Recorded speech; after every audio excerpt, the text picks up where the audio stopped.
The Yorkshire moors stretched endlessly beneath a sky that had forgotten the colour of mercy, all bruised purples and angry greys churning above the windswept heather like the restless conscience of a dying man. Rain fell not in drops but in sheets, in walls of water that hammered against the small carriage with such ferocity that Lady Elara Ashworth could scarcely hear her own thoughts above the tempest's roar, though perhaps that was a mercy, for her thoughts were as bleak as the landscape that surrounded her. The carriage lurched violently, throwing her against the worn velvet seat,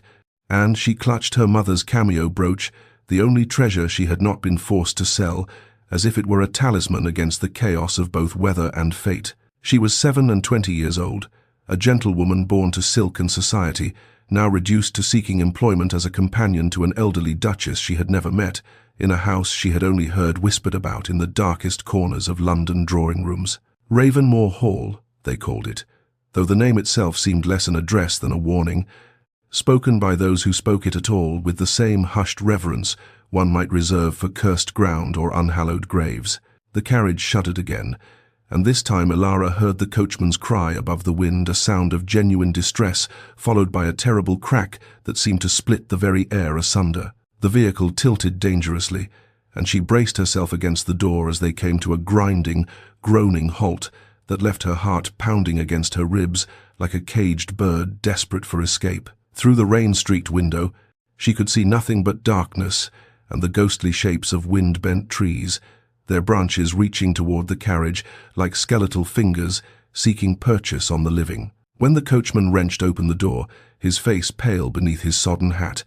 Elara knew before he spoke that their situation had transformed from merely uncomfortable to genuinely dire. The rear axle had splintered beyond repair, he explained, his voice nearly swallowed by the howling gale, and they were at least 5 miles from the nearest village, with night falling fast and the storm showing no signs of abating. But there, he said, pointing through the curtain of rain toward a distant rise, there stood a great house, and though he crossed himself as he gestured toward it, he admitted it was their only hope of shelter. Elara followed his trembling finger and felt her breath catch in her throat as lightning illuminated the horizon, and she beheld Ravenmoor Hall for the first time, a vast Gothic edifice of black stone that seemed to grow from the very moor itself, its towers and turrets clawing at the tormented sky like the petrified fingers of some ancient giant frozen in the act of supplication. Most of the windows were dark, but a few glowed with dim, amber light, and as Elara gathered her courage and her sodden skirts and stepped out into the tempest, she could not shake the feeling that those windows watched her approach with something very like hunger. This is madness, she thought as she began the long walk toward those forbidding gates, the rain plastering her travelling dress to her skin and her carefully pinned hair coming loose in the wind's violent fingers. But then again, madness had become her constant companion these past 2 years, ever since her father's death had revealed the true extent of his gambling debts, ever since the creditors had descended like carrion birds and stripped away everything she had ever known or loved. What was one more mad choice in a life that had become nothing but desperate gambles? The gates of Ravenmoor loomed before her, wrought iron twisted into patterns of ravens and thorns, and beyond them the house waited in its shroud of rain and shadow, patient as a predator, silent as a tomb. The great doors of Ravenmoor Hall groaned open as if the house itself were reluctant to admit her, and Elara found herself standing in a vast entrance hall that seemed designed to diminish all who entered it, with ceilings that soared into shadow and walls lined with portraits whose eyes followed her sodden figure with expressions of aristocratic disdain. She stood there dripping onto marble floors that had likely cost more than her father's entire estate had fetched at auction, her teeth chattering, her dignity in tatters, while servants materialized from the gloom like spectres summoned by some unspoken command, a footman who regarded her with barely concealed suspicion, a housekeeper whose starched black dress and severe expression suggested she had long ago decided to find the world wanting. The carriage, Elara managed through lips numb with cold. There was an accident on the moor, but the housekeeper, who introduced herself as Mrs. Blackwood with the warmth of a winter frost, merely held up one pale hand and dispatched the footman with a series of clipped instructions about the coachman and the horses and the wreckage on the road, all while studying Elara with eyes that seemed to catalogue every threadbare seam of her travelling dress. every evidence of gentility fallen on desperate times. They brought her to stand before a fire in what must have been an antechamber, though it was grander than any room Elara had ever called her own, and there she waited, steam rising from her ruined clothes, wondering if she had escaped the storm, only to find herself caught in something far more treacherous. The Dowager Duchess of Blackwood arrived in a whisper of silk and lavender perfume, and Elara's first thought was that time had treated her with the gentle hand it reserved for those born to privilege. She was perhaps 70, with silver hair elaborately dressed, and eyes the color of spring violets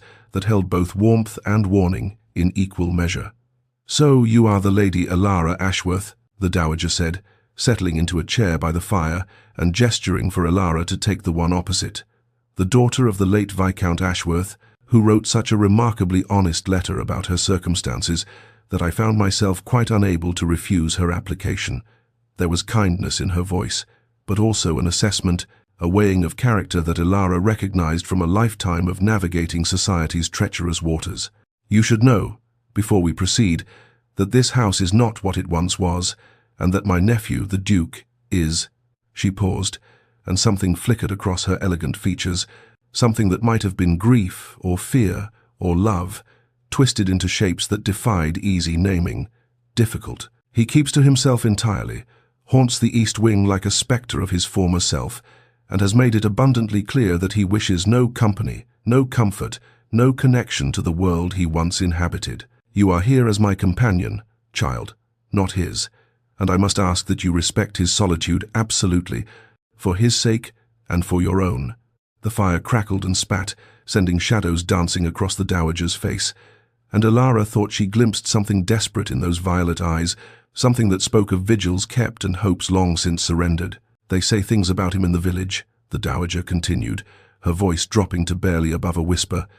"Terrible things that are not entirely untrue and not entirely fair, and I will not pretend that Ravenmoor is a happy house, or that you have not walked into a tragedy still unfolding. But I find myself in need of someone young, someone who still believes that broken things might mend, and your letter suggested you might be such a person." Elara thought of the alternative, the workhouse, the streets, the slow death of a gentlewoman with no prospects and no protector, and she straightened her spine despite her sodden clothes and uncertain future. "I am not afraid of difficulty, Your Grace," she said, and if it was not entirely true, she willed it to become so with every fiber of her being. "And I am grateful for this opportunity, whatever challenges it may hold." The Dowager smiled then, a small and sorrowful thing that transformed her face into a map of old griefs, and somewhere deep within the house, Elara heard what might have been a door slamming shut, or might have been only the wind still howling its fury against Ravenmoor's ancient stones. The days at Ravenmoor settled into a rhythm as predictable as the tide, and yet beneath that surface of routine, Elara sensed currents of unspoken history that pulled at every corner of the great house, like undertow, threatening to drag the unwary beneath dark waters. She rose each morning to grey Yorkshire light filtering through curtains that had not been replaced in years, dressed in the modest gowns she had managed to salvage from her former life, and made her way through corridors that seemed to stretch and shift in the weak morning sun,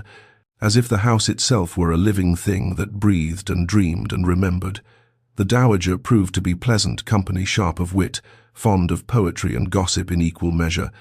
and possessed of a melancholy that surfaced in unguarded moments, like a fish breaking still water before diving once more into the depths. They took their meals together in a small sitting room rather than the cavernous dining hall, read aloud to one another in the evenings, and walked the grounds when the weather permitted, though the Dowager always steered them away from the East Wing, always found reason to turn back when their path took them too close to certain doors, certain windows, certain shadows that seemed darker than shadows ought to be. It was the servants who first gave voice to the whispers that Elara had felt since her arrival, those fragments of tragedy that floated through Ravenmoor like ash on wind. She caught them in pieces, a scullery maid falling silent when Elara entered the kitchen, a footman making a warding gesture when he thought himself unobserved. Mrs. Blackwood's thin lips pressing even thinner when anyone mentioned the East Wing or its solitary inhabitant. "The fire," she heard one morning, the words drifting up the servants' staircase like smoke,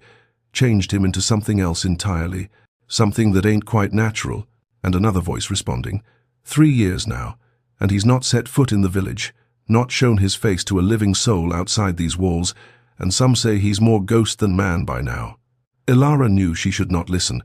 should not let such gossip take root in her imagination,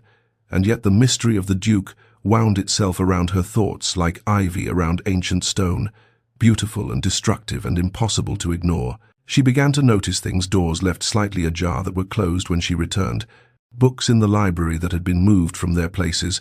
and once, on a table in the hallway, a cup of tea gone cold as if someone had set it down and forgotten it, or been startled away before they could drink. It was on a night when the wind howled its perpetual lament against the windows, and sleep proved as elusive as peace, that Elara rose from her bed and wrapped herself in a shawl and ventured into the darkened corridors, telling herself she merely needed to walk, to tire her restless mind, to escape the oppressive weight of her small room with its too soft bed and its shadows that seemed to hold too many questions. The candle in her hand cast a trembling circle of light that barely penetrated the darkness, and she walked without direction, letting her feet carry her where they would, until she turned a corner and saw, at the far end of a long gallery, a figure tall, cloaked in black, moving with a strange, halting gait that spoke of pain or reluctance, or both, disappearing through a doorway that seemed to swallow him whole. Her heart seized in her chest, and she stood frozen, the candle flame dancing wildly as her hand trembled, and in that moment, before the darkness claimed him entirely, she could have sworn he paused, could have sworn she felt his gaze upon her like the touch of winter wind, could have sworn she heard, or perhaps imagined, the softest exhalation of breath that might have been surprise or warning or something else entirely, something that sounded almost like longing. It was perhaps a week after that first nocturnal glimpse that Elara's feet betrayed her, carrying her down a corridor she did not recognize until the quality of the air changed, grew thicker.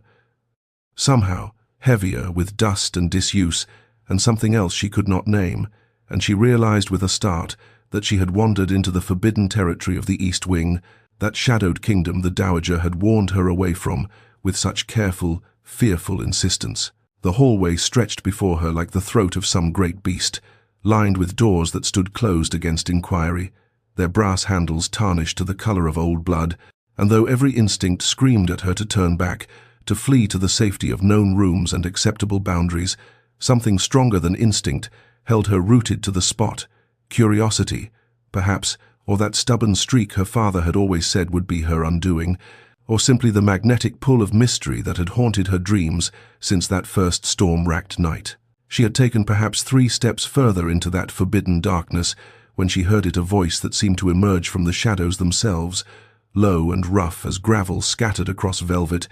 carrying notes of disuse as though its owner had forgotten how to speak to another living soul. "You have wandered far from your appointed territories, little bird." Elara spun toward the sound, her heart hammering against her ribs like a wild thing seeking escape, but she could see nothing, only gradations of darkness that shifted and breathed with a presence she felt rather than perceived. "I apologize, Your Grace," she managed, and was proud that her voice emerged steady despite the trembling that had seized her limbs. "I lost my way in the corridors, and You lie," the voice interrupted, and now she could detect a direction, could sense him somewhere to her left, where the shadows pooled deepest against the ancient stone. "Or if not lie, then deceive yourself, for no one loses their way to this wing, they seek it, they hunt for it, driven by that peculiar hunger that makes children peer into graves and fools question the darkness." A shape detached itself from the wall, tall and broad-shouldered, still cloaked in night, though he had moved closer, and Elara caught the faintest glint of what might have been an eye, watching her with an intensity that felt almost physical.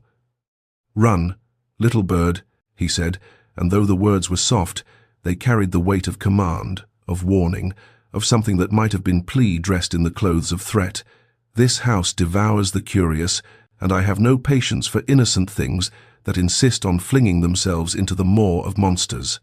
Every rational thought demanded that she obey, that she turn and flee, and never again let her footsteps carry her to this haunted corner of Ravenmoor. And yet,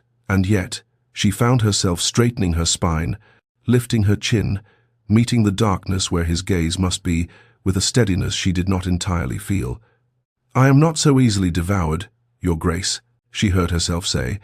and I have known enough monsters in drawing rooms and ballrooms to recognize that the most dangerous ones rarely announce themselves. The silence that followed was profound, a living thing that stretched between them like a held breath, and when he finally spoke again, his voice had shifted, carried undertones of something she had not expected, surprise perhaps, or the faintest whisper of interest, quickly suppressed. "Then you are a fool," he said, but he made no move toward her, no gesture of menace, and when he retreated once more into the shadows from which he had emerged, Elara thought she caught, just for an instant, the edge of a face turned away, a profile that suggested ruin, and a hand scarred, she realized, terribly scarred, raised as if to ward her off, or perhaps to reach for something he had long since forbidden himself to want. The encounter came not in darkness, as she had expected all subsequent meetings with the Duke must unfold, but in the honest light of an October afternoon when the clouds had parted in one of those rare Yorkshire miracles that permitted the sun to stream through the great windows of the library and illuminate the dust motes that danced like tiny spirits in the amber air. Elara had come seeking a particular volume of Wordsworth that the Dowager had mentioned, and she had believed herself alone in the vast cathedral of books, had been running her fingers along cracked leather spines and breathing in that sacred scent of aged paper and forgotten stories, when she turned a corner between towering shelves and found herself suddenly, shockingly, face to face with him, the Duke of Ravenmoor, caught in a column of treacherous daylight from which he could not retreat in time. For one suspended moment, neither of them moved, and Elara's eyes, unbidden, took in what the shadows had so carefully concealed the ruin that had been made of what must once have been a striking face, burns that carved rivers of twisted flesh across the left side of his visage, pulling at the corner of his mouth, crawling up toward his temple, where they disappeared into hair that had grown long enough to attempt concealment, and his left eye, once surely as dark and penetrating as its counterpart, now clouded to a milky white that reflected the light without seeing it, a dead moon in the constellation of his devastation. She watched him brace himself, watched the way his shoulders squared and his jaw set, and his good eye hardened into flint, prepared, she understood in that instant, for the gasp, the recoil, the hand raised to cover a horrified mouth, all the reactions that must have greeted him in those early days after the fire,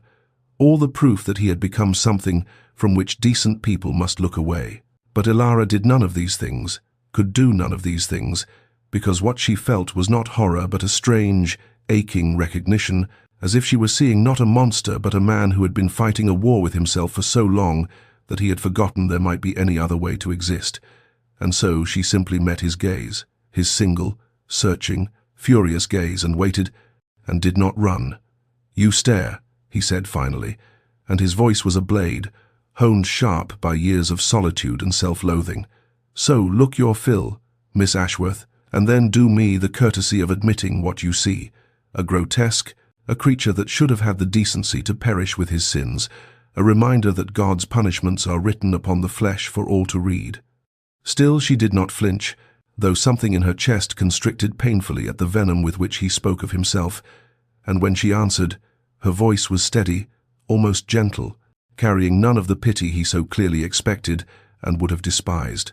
"I see a man standing in a library," she said quietly, holding a book of sonnets, with afternoon light in his hair, "and I confess I do not understand why that should require either apology or explanation." His reaction was not what she anticipated, not relief, not gratitude, but something far more complex that moved across his features like storm clouds gathering over the moors, anger and suspicion, and beneath them both, visible only for an instant before he shuttered it away, a fragile, terrible hope that he crushed as quickly as it surfaced, as if hope itself were a luxury he had long since forbidden himself to feel. That evening, when the house had settled into its customary twilight hush, and the Duke had retreated once more to whatever sanctuary he kept in the East Wing's forbidden depths,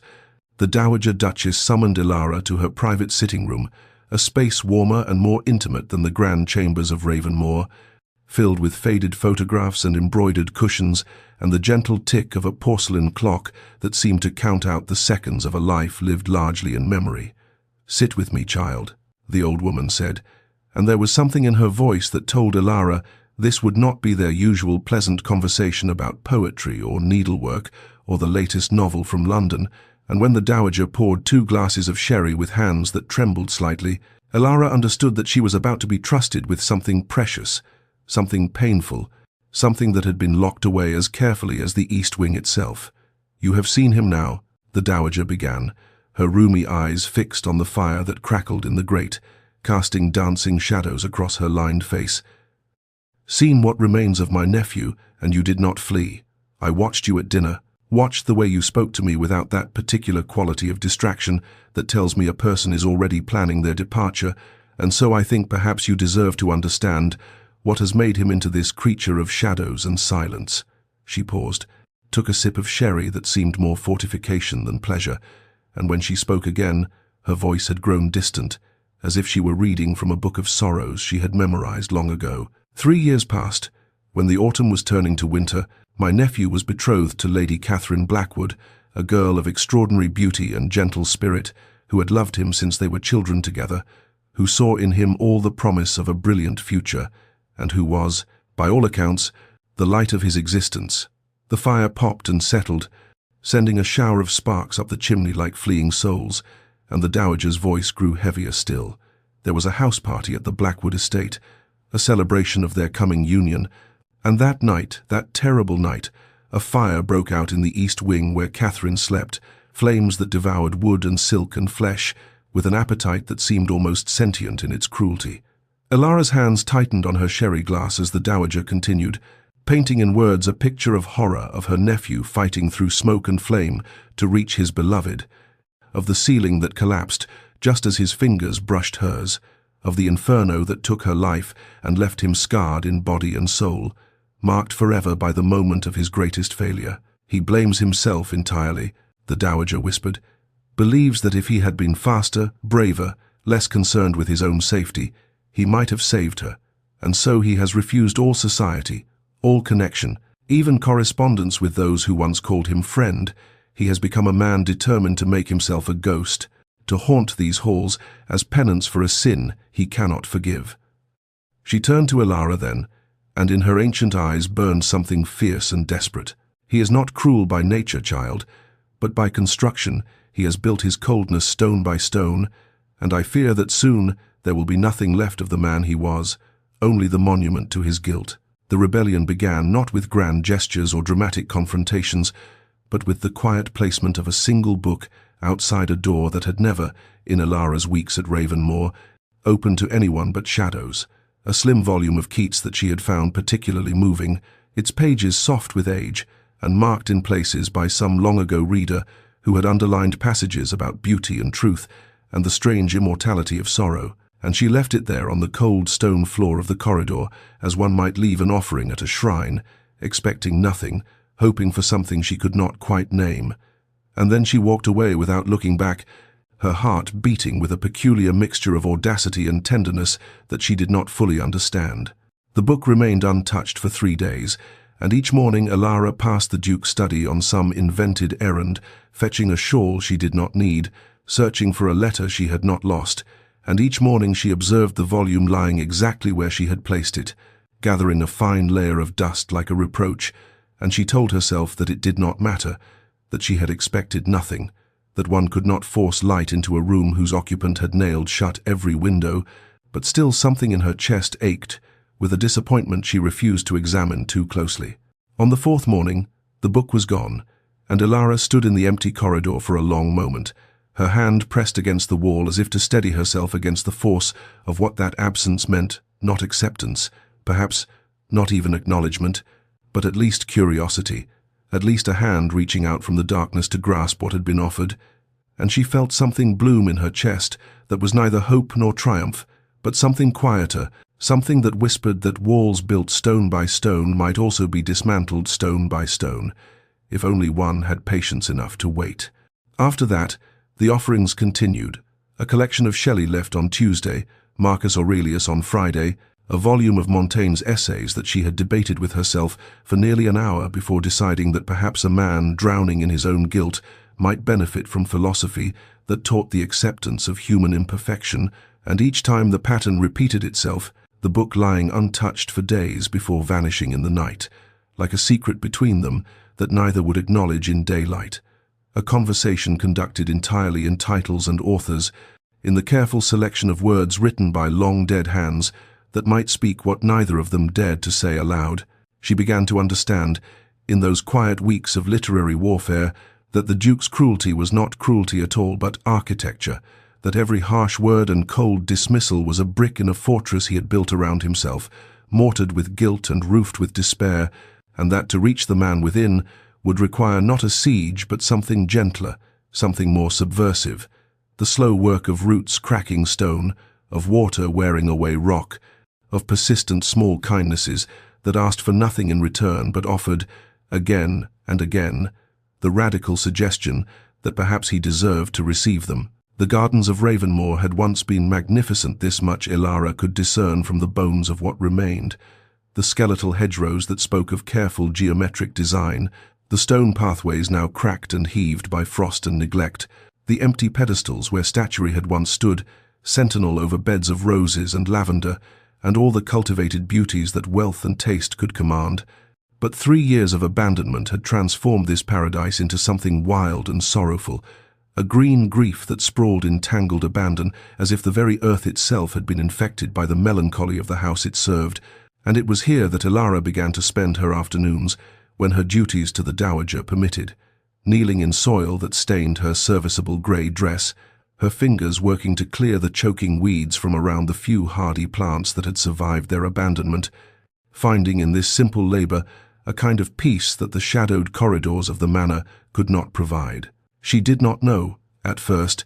that she was being observed, did not feel the weight of eyes upon her from the east wing window, where a figure stood half concealed by heavy drapery, watching as her small hands moved through earth and leaf and stubborn root, watching with an intensity that bordered on hunger as she coaxed order from chaos, life from death, beauty from ruin. And when she finally looked up to wipe the perspiration from her brow, the window was empty, the curtain falling back into place like a door closing on something that had almost been allowed to escape. But on the third afternoon of her gardening endeavours, as she knelt beside what had once been a magnificent rose bed and was now a thorny wilderness of unpruned canes and blackened deadwood, she became aware of a presence behind her, not the servants, who gave this part of the grounds a wide berth, not the dowager who could not have managed the uneven pathways, but something larger and darker that cast a shadow across her work, even as clouds obscured the pale autumn sun. And she turned to find the Duke standing not 10 feet away, his ravaged face unreadable, his hands clasped behind his back in a posture that might have been aristocratic condescension, or might have been a man restraining himself from reaching toward something he desperately wanted but believed himself forbidden to touch. "Playing at resurrection, Miss Ashworth?" His voice came, rough with disuse, and edged with that familiar mockery that she had come to recognize as armor, as deflection, as a blade turned outward to keep the world at bay. "I fear you waste your efforts. This garden died with everything else that was beautiful here, and no amount of feminine industry will convince it to live again." Yet even as he spoke these cutting words, his gaze remained fixed not on her face but on her hands, her soil-darkened, work-roughened hands that had just moments before been pressing seeds into earth with the tender confidence of one who believed in futures, in growth, in the stubborn persistence of living things. And she saw something flicker across his scarred features that his words could not quite contradict, something that looked almost like longing, almost like grief, almost like the desperate hope of a man who had forgotten how to hope watching someone perform an act of faith he could no longer imagine undertaking himself. "Perhaps," Elara replied, rising to face him with her chin lifted and her eyes steady, "or perhaps I simply believe that neglect is not the same as death, and that what has been abandoned may yet be reclaimed, given patience and care and someone willing to kneel in the dirt and do the difficult work of tending what others have given up on." The rain came without warning, as autumn rains so often do on the Yorkshire moors. One moment, the sky merely threatened, heavy and grey as a bruise, and the next, the heavens opened with a violence that seemed almost personal, sheets of water descending so thick and fast that Elara could barely see the manor house from where she had been working, in the far corner of the garden, and she ran without thinking toward the only shelter in sight, the old greenhouse that stood at the edge of the cultivated grounds like a forgotten cathedral of glass and iron. Its panes clouded with years of grime and neglect,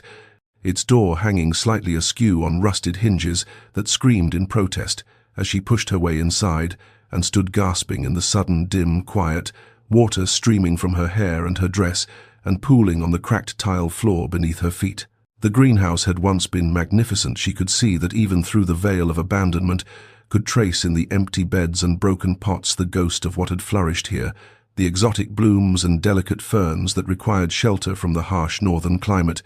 the careful cultivation of beauty in a space designed to hold summer captive even as winter raged outside. And she moved deeper into the structure, almost reverently, her fingers trailing across the edge of a potting bench, still scattered with the desiccated remains of soil and seed, evidence of a gardener who had walked away mid-task and never returned. She did not hear him enter over the percussion of rain on glass, did not know she was no longer alone, until his voice came from the shadows near the door, rougher than usual, stripped of its customary mockery, saying simply, "My mother built this place. She had a passion for orchids, for things that should not survive in such a climate but somehow did, and she spent hours here, even in the coldest months, convinced that anything could flourish if only it was given proper shelter and sufficient care." Elara turned to find the Duke standing just inside the doorway, as rain-soaked as she was, his dark hair plastered to his scarred face, the marks of his burning somehow less terrible when wet, as if the water had softened not just his appearance but something in him as well, and for once he did not seem to be hiding, did not seem to be performing the role of monster he had so carefully constructed, but simply stood there like a man caught between the storm outside and some equally tempestuous weather within. "She sounds remarkable," Elara said softly, and he laughed, not the bitter sound she had come to expect, but something rawer, something that held within it the echo of genuine warmth long buried, and he moved further into the greenhouse, past her, to stand before a window so clouded with grime that the world beyond was nothing but grey shapes and falling water, and when he spoke again his voice was barely above a whisper, as if he were speaking not to her but to the ghosts that surely lingered in this place of growing things, gone to ruin. "She died when I was 12, and my father could not bear to come here after, could not bear anything that reminded him of her light, her laughter, the way she could make impossible things bloom, and I wonder sometimes if I inherited that weakness from him, this inability to exist in spaces that hold too many memories of what we have lost." The east wing corridor stretched before her like a throat of shadows, and Elara knew she should not be here, knew that this forbidden territory belonged to the Duke's private grief, and that her presence constituted a trespass more intimate than any physical boundary could convey. But the door had been left ajar, spilling a thin blade of grey afternoon light across the dusty floorboards like an invitation, or perhaps a trap, and her feet carried her forward before her better judgment could intervene, past the threshold and into a long gallery where the air hung thick with the particular stillness of rooms that have been sealed against time itself, and what she found there stopped her breath in her chest and held it captive, for the walls were lined with paintings, dozens of them, all shrouded in white cloths that had yellowed with age and neglect, transforming the space into something that resembled nothing so much as a mausoleum of memories, a graveyard of images that someone had deemed too painful to destroy but too agonizing to behold, and she moved among them like a ghost herself, her fingers trailing across the fabric coverings with a reverence that felt almost sacred, until she reached the largest canvas at the gallery's end and found that its shroud had slipped, had fallen away to reveal what lay beneath, and she stood transfixed before the portrait of a young man who could only be the Duke, as he had been before. The fire remade him in its cruel image, handsome beyond measure, his face unmarked and whole, both eyes clear and bright, with what could only be described as joy, his lips curved in a laugh that the painter had somehow captured mid-flight, and beside him stood a young woman of ethereal beauty, her hand resting on his arm with the easy intimacy of assured love, and Elara understood with sudden, devastating clarity that this was Lady Catherine, the betrothed who had perished, and that this portrait represented everything the Duke had lost, everything he had been, everything that fire and fate and his own guilt had stolen from him forever. "You should not be here." His voice came from behind her, and Elara spun to find him standing in the doorway, his scarred face cast half in shadow and half in the dim light that filtered through the shrouded windows, and the expression he wore was not the cold mockery she had come to expect, but something rawer, something that looked like a wound reopened, like watching someone read the most private pages of a diary never meant for other eyes, and she opened her mouth to apologize, to explain, to offer some defense for her intrusion, but he was already moving toward her, toward the portrait, his gaze fixed on his own vanished face, with a hatred so profound it seemed to consume the very air between them. "That man is dead," he said, and his voice was barely recognizable, stripped of all pretense and artifice, leaving only the naked pain beneath. He died in the fire. Along with everything else worth saving, what remains is merely the husk, the ruin, the punishment that walks these halls because death would have been too merciful an escape. And Elara, who had learned in her weeks at Ravenmoor that silence was sometimes the cruelest response, and that the Duke's wounds required not the balm of platitudes, but the sharp medicine of truth, turned to face him fully and asked the question that had been forming in her heart since the greenhouse, since the garden, since that first night in the library when she had looked upon his scars and seen not horror but history, not monstrosity but mourning. "Then who stands before me now? Your Grace, if that man is truly dead, if nothing of him survives, then who is it that tends his aunt with hidden devotion, who reads the books I leave outside his door, who speaks of his mother's orchids with such tender grief, who watches me work in the garden with something that looks remarkably like hope?" The weeks that followed moved with the strange elasticity of time in places where the outside world has ceased to matter, where the rhythm of days is measured not by calendars or clocks, but by the quality of light through ancient windows, by the sound of footsteps in familiar corridors, by the accumulation of small moments that seem insignificant in isolation, but together form something approaching transformation. And Elara, who had arrived at Ravenmoor as a stranger seeking shelter, found herself woven into the fabric of the household so gradually that she could not have identified the precise moment when she ceased to be a guest and became something essential, something the house itself seemed to have been waiting for without knowing it. And the Duke, for all his protestations of solitude and his carefully constructed walls of coldness and distance, proved equally incapable of pinpointing when her presence had shifted from intrusion to necessity, when the sound of her voice reading to his aunt in the sitting room had become the melody against which he measured his own silence, when the sight of her crossing the grounds with her basket of garden tools had become the fixed point around which his restless pacing organized itself. And though he fought this awareness with all the considerable force of his will, though he retreated into longer silences and sharper words and more deliberate cruelties designed to drive her away, she remained steady as the moors themselves, patient as the seasons that turned around Ravenmoor's ancient stones. And it was this patience more than anything that undid him, this refusal to be frightened or discouraged or worn down by his determined monstrousness, until he found himself seeking her out in ways that horrified him, even as he could not seem to stop appearing in the doorway of his aunt's sitting room when the dowager took ill with a winter chill, and Elara insisted on nursing her through the fever, bringing tea that no one had asked for, and lingering as she bathed his aunt's forehead with cool cloths, telling himself he was merely concerned for his relative, when in truth it was Elara's gentle competence that held him captive, her quiet voice murmuring reassurances, her hands that moved with such sure kindness. And later, when the dowager slept and Elara sat exhausted by the fire, he had found himself sitting across from her and sharing a meal in silence that somehow felt more intimate than any conversation. And there was the evening when they argued about Byron in the library, she defending the poet's passion, while he dismissed it as self-indulgent theatricality, their debate growing heated until he realized he was enjoying himself, actually enjoying the spark in her eyes and the flush on her cheeks, and the way she refused to yield to his superior tone, and he had withdrawn abruptly, frightened by his own animation. By the way, his scarred face had almost remembered how to smile. And there was the morning on the stairs, when her foot slipped on a worn step, and his hand shot out to steady her without thought, his fingers closing around her arm with a gentleness that surprised them both. And for a moment they had stood frozen in the grey light, her warmth seeping through the thin fabric of her sleeve into his palm, and he had felt something crack inside his chest, some wall he had believed impenetrable, showing its first irreparable fissure, and he had released her as though burned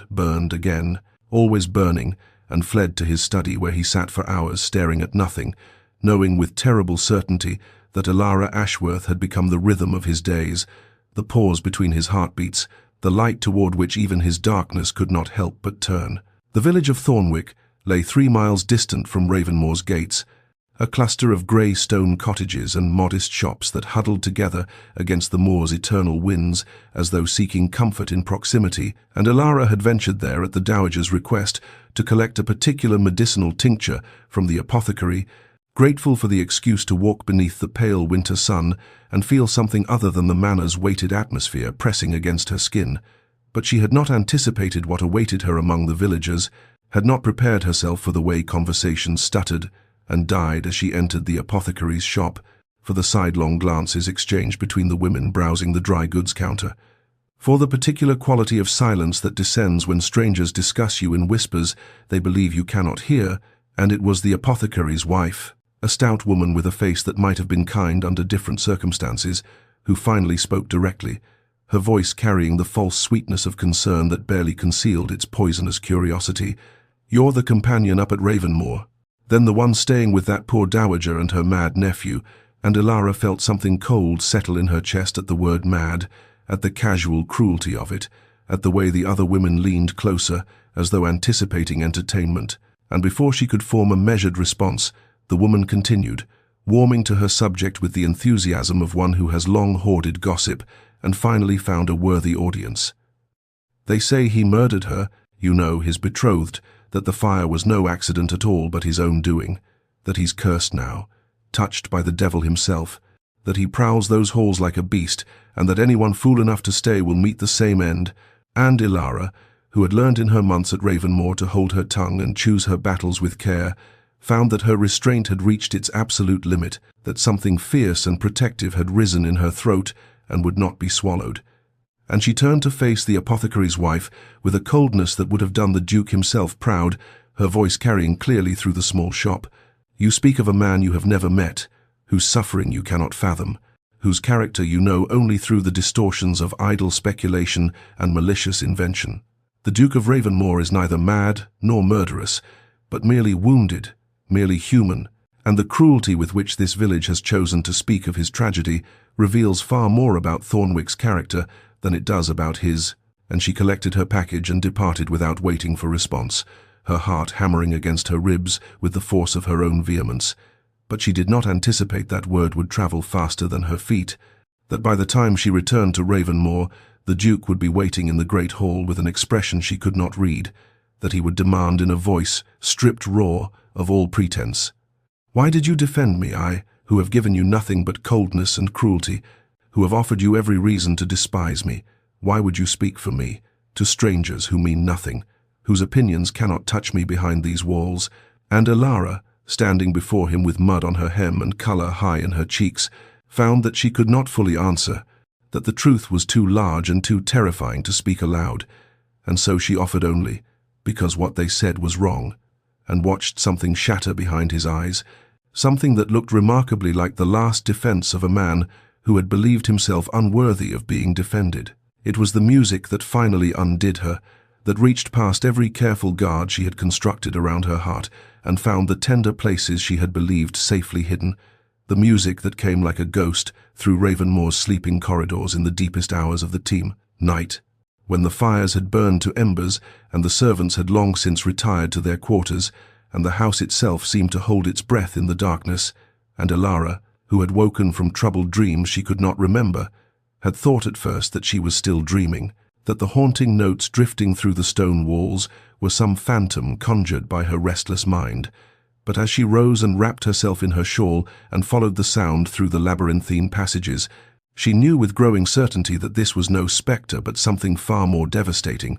something alive and aching, and she found herself descending to the east wing, to a room she had glimpsed once through half-open doors but never entered, the music room where a grand piano sat shrouded in dust cloths during the day, where no one played, where no one had played in 3 years, according to the servants' whispered accounts, but someone played now. And as Elara pressed herself into the shadows of the doorway, scarcely breathing, she saw the Duke seated at the instrument with his back to her, his scarred profile visible in the guttering candlelight, his fingers moving across the keys with a fluency that spoke of years of devoted practice, of a gift that had not diminished despite his determination to let everything beautiful within him wither and die, and the music he played was unlike anything she had ever heard, a composition she did not recognize that seemed to pour directly from some wounded place within his soul, melodies that wove together sorrow and longing, and a desperate, devastating beauty, passages that built toward something like hope, only to collapse into grief, notes that hung in the air like tears suspended before falling, and she watched his shoulders curve over the instrument as though he were embracing it, or perhaps being consumed by it, watched his hands, those hands that had steadied her on the stairs, that had brushed against hers when passing books, that she had imagined against her skin. In moments she refused to examine too closely, coax from the ivory keys every shade of pain. He refused to speak aloud, and she understood suddenly that this was his confession, his prayer. The one place where the man he had been before the fire still lived, where his capacity for feeling had not been entirely immolated but merely hidden, preserved for these secret hours when he believed no one could witness his vulnerability, and when the final notes faded into silence and his hands stilled upon the keys, she saw his shoulders begin to shake, saw him bow his head and press his fist against his mouth as though trying to contain something that could not be contained, and she realized he was weeping, this man who had shown her nothing but coldness and control, who had armored himself so completely against all human connection, was weeping alone in the darkness with no one to witness, no one to offer comfort, and Elara remained motionless in the shadows with tears streaming down her own face, knowing that to reveal herself would be a violation of something sacred, that this moment was not hers to intrude upon, but knowing also that something had shifted irrevocably within her heart, that she could no longer pretend her feelings for the Duke of Ravenmoor were anything so simple as sympathy or curiosity, or the satisfaction of a puzzle, slowly solved what she felt. Watching him break apart in the candlelight was love, terrible and complete and utterly impossible, and she retreated silently to her room with his music still echoing in her bones, understanding at last the full measure of her own undoing. The truth came to her, not in the bright honesty of daylight, but in the liminal hours between midnight and dawn, in the library where embers glowed like dying stars in the great hearth and shadows pooled in corners like spilled ink, and Elara had not expected to find him there when she descended in search of a book to quiet her restless thoughts, thoughts that had refused to settle since the night she had witnessed his weeping at the piano, since she had understood the full weight of what she felt for this broken, impossible man. But there he sat in the wing-back chair that had become his customary place during their increasingly frequent evening conversations, a glass of brandy untouched at his elbow, his gaze fixed upon the flames with an intensity that suggested he saw something far beyond the burning logs, something that existed only in the terrible landscape of memory. And when she moved to retreat, to leave him to his private torment, his voice stopped her. "Stay," he said, and the word was neither command nor request, but something raw, something that sounded almost like need. And so she stayed, settling into the chair across from him and waiting in the silence that stretched between them like a held breath, until finally he spoke again, his voice emerging hoarse and halting as though each word cost him something vital. "You have heard the stories, the servants' whispers, the village's condemnation. You know that Lady Marguerite died in the fire that marked me, but you do not know the whole of it, the truth that I have told no one, the reason these scars are not tragedy but justice." And Elara felt her heart constrict as he turned to face her fully, his ruined visage illuminated by firelight, his one good eye holding hers with desperate intensity, and he told her then of the night that had ended everything, how Marguerite had been visiting her family's estate when the fire broke out,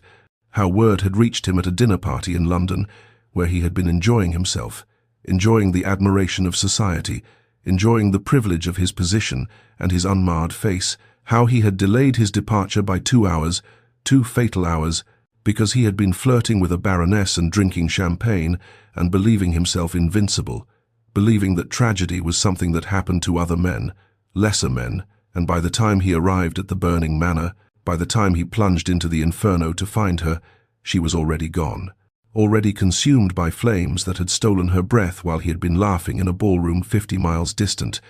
and he had refused to let the servants pull him from the blaze, had fought them as the ceiling collapsed, had wanted nothing more than to join her in that burning death, and the scars he bore were not punishment enough, could never be punishment enough, for the vanity and delay that had cost Marguerite her life. And as he finished speaking, his voice broke on her name. "She called for me," they said. "She called, and I was not there." And Elara, her own eyes bright with tears she did not try to hide, leaned forward and spoke with a gentleness that belied the steel beneath. "You have made yourself judge and executioner for a crime of being human, of being imperfect, of failing to know what you could not have known. The fire was not your doing, and your death, whether swift or slow, cannot purchase her life back from the grave." And she watched him flinch as though her words were physical blows, watched the terrible hope and terrible fear war across his damaged features, and she added softly, "You have sentenced yourself to a living death as penance. But tell me truly, is this what she would have wanted for you, this woman you loved? Would she have wished you to become a ghost, haunting your own existence?" The silence that followed her question hung between them like a living thing, fragile and trembling, and Elara watched the Duke's face as emotions moved across his scarred features like clouds across a storm-troubled sky, pain and longing, and something that looked almost like the first tentative stirrings of hope, dangerous hope, the kind that could shatter a man more completely than despair ever had. And when he finally spoke, his voice was rough, with the weight of words too long, unspoken, confessions that had festered in the darkness of his self-imposed exile. "I have spent 3 years perfecting the art of solitude, of convincing myself that I wanted nothing, needed nothing, that the walls I built were protection rather than prison, and then you came with your quiet courage, and your books left outside my door, and your hands coaxing life from dead gardens, and you have undone everything I believed about myself, everything I had resigned myself to becoming." And he rose from his chair with a movement that was almost violent, pacing before the dying fire like a caged creature, finally confronting the bars of its captivity. And Elara remained still, scarcely breathing, as he continued, "I find myself listening for your footsteps in the corridor, waiting for the sound of your voice with the dowager, inventing reasons to encounter you in the library. When I had sworn to avoid all human contact, you have become necessary to me in ways I cannot explain and dare not examine too closely. You are the light that has crept beneath my barricaded door. And I am terrified." And he turned to face her then, his one good eye blazing with intensity while the other remained clouded and unseeing, a permanent reminder of all he had lost, and his voice dropped to something barely above a whisper. "I am terrified because I cannot ask you to bind yourself to a ruin of a man, to accept half a face and a heart so damaged I do not know if it still remembers how to love without destroying. I cannot offer you the life you deserve, the society and admiration and wholeness that should belong to someone of your grace and worth, and so I will not ask. I will not burden you with a choice that would condemn you to share my shadows." And Elara rose then, crossed the space between them, with steps that felt like the most courageous she had ever taken, and stood before him so close that she could see the fine tremor in his hands, the way his breath caught as though her nearness was both salvation and torment, and she spoke with a clarity that surprised even herself. "You speak of burdens and ruins, of half-faces and damaged hearts, as though I have not already seen all of you. I have watched you weep at your piano when you believed yourself alone. I have heard the music that lives within you despite everything you have done to silence it. I have witnessed your kindness to servants you pretend not to notice, and your devotion to an aunt you claim only tolerates. And I am telling you now, with all the certainty I possess, that I choose to stay not from pity, never from pity, but from something else entirely, something that feels like recognition, like coming home to a place I never knew I was searching for. And if you will not ask, then I will tell you freely. I see you clearly. Scars and shadows and all the broken pieces you believe make you unlovable, and I love you still. I love you because of them, not despite them." For a moment that seemed to exist outside the boundaries of ordinary time, the Duke stood frozen before her confession, his ravaged face a battlefield where hope and terror waged their silent war, and then something in him broke open, not shattered, but unfurled, like a door long sealed against the elements, finally yielding to persistent pressure, and he reached for her with hands that trembled, cupping her face with a tenderness so at odds with his fearsome reputation that Elara felt tears spring unbidden to her eyes, and when he kissed her it was nothing like the practiced seductions she had read about in novels, nothing smooth or confident or assured. It was desperate and tentative and devastating all at once, his lips finding hers with a reverence that spoke of thirst too long denied, of a man who had forgotten he was capable of gentleness and was now remembering in fragments. And she kissed him back with equal fervor, her hands finding the scarred plane of his cheek without hesitation, tracing the damaged flesh as though it were precious, and she felt the shudder that passed through his entire body at her touch, the way he leaned into her palm as though starving for contact. And for that perfect, suspended moment, everything else ceased to exist: the fire, the guilt, the years of isolation, the whispers and rumors and self-condemnation. There was only this, only them, only the impossible reality of connection after so long alone. But then, as suddenly as a summer storm breaking, he pulled away from her with a violence that left her stumbling, his expression transformed from wonder to something that looked horribly like panic, and his voice, when it emerged, was rough and ragged as torn cloth. "No, no, this cannot, I cannot." And he backed away from her, as though she were the fire that had marked him, as though her touch burned more terribly than any flame. And before she could speak, before she could reach for him again, the walls she had spent months carefully dismantling slammed back into place, higher and more impenetrable than before.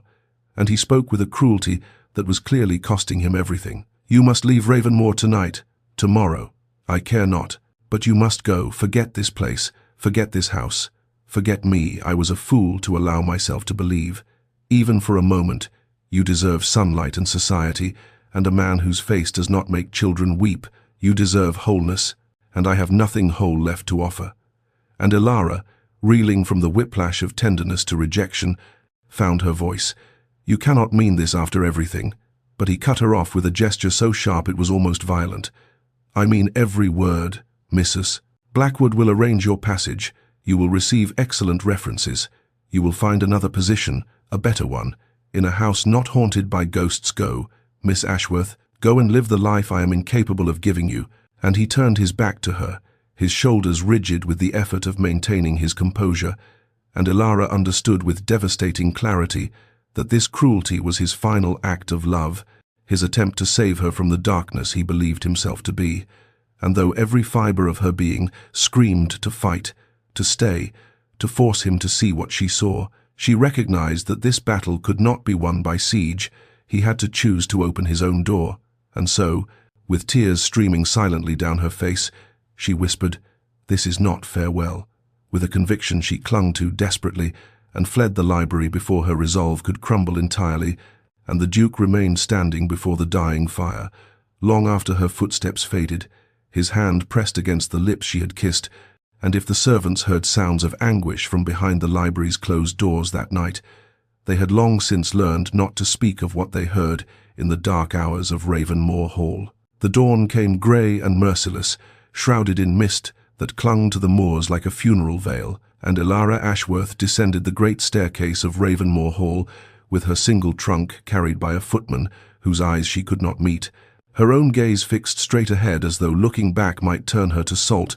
might shatter the fragile composure she had constructed through the longest night of her life, a night spent not in sleep but in the careful folding of garments, and the even more careful folding away of hopes she had not realized, she thriving, harbored until they were being torn from her grasp.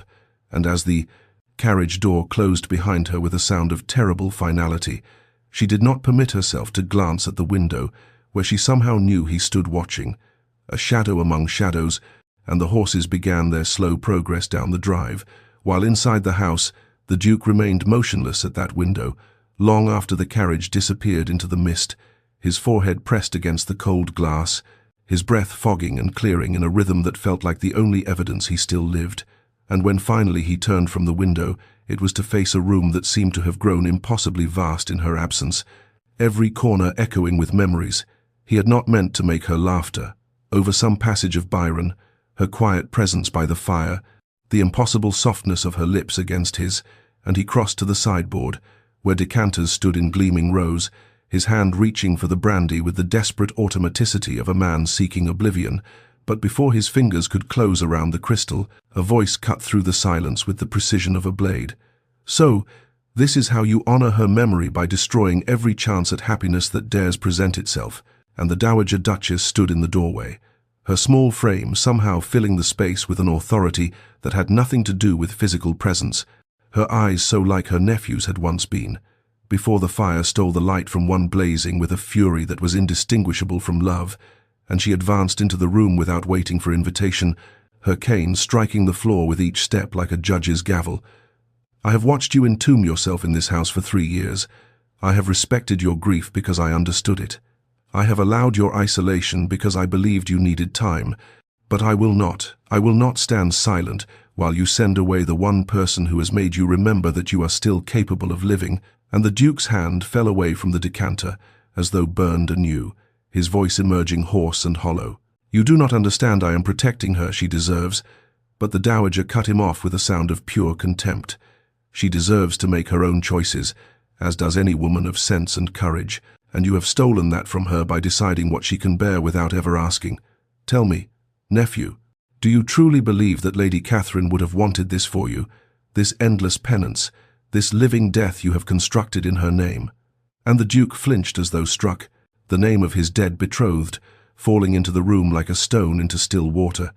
and the Dowager pressed forward with the relentlessness of someone who understood that mercy sometimes wore the mask of cruelty. "I knew Catherine, I loved her, and I tell you now that she would weep to see what you have become in her memory. She would rage against this prison you have built from guilt.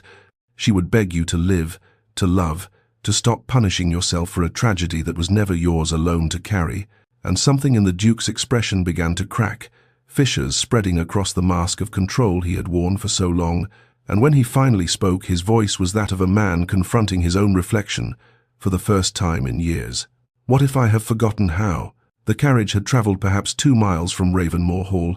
2 miles of rutted road that felt like 200, each turn of the wheels carrying Elara further from the only place that had ever felt like home, and she sat rigid against the worn velvet seat, with her hands clasped so tightly in her lap that her knuckles had gone white, her gaze fixed unseeing on the mist that swirled beyond the window, like the ghosts of all her abandoned hopes. When she heard it distant at first, then growing closer with impossible speed, the thunder of hooves against packed earth, a single rider approaching with the desperation of a man racing against death itself, and her heart, which she had thought too bruised for further feeling,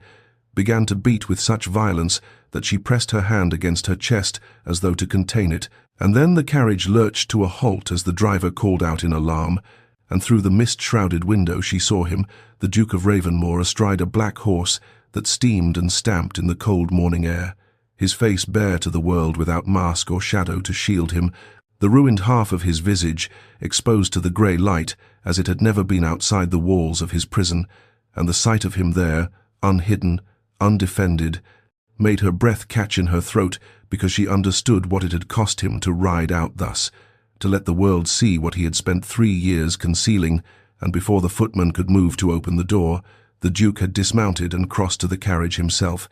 wrenching the door open with hands that shook, and for a long moment they simply stared at each other, she still seated, he standing in the mud of the road, with mist purling in his dark hair, and his breath coming harsh and ragged,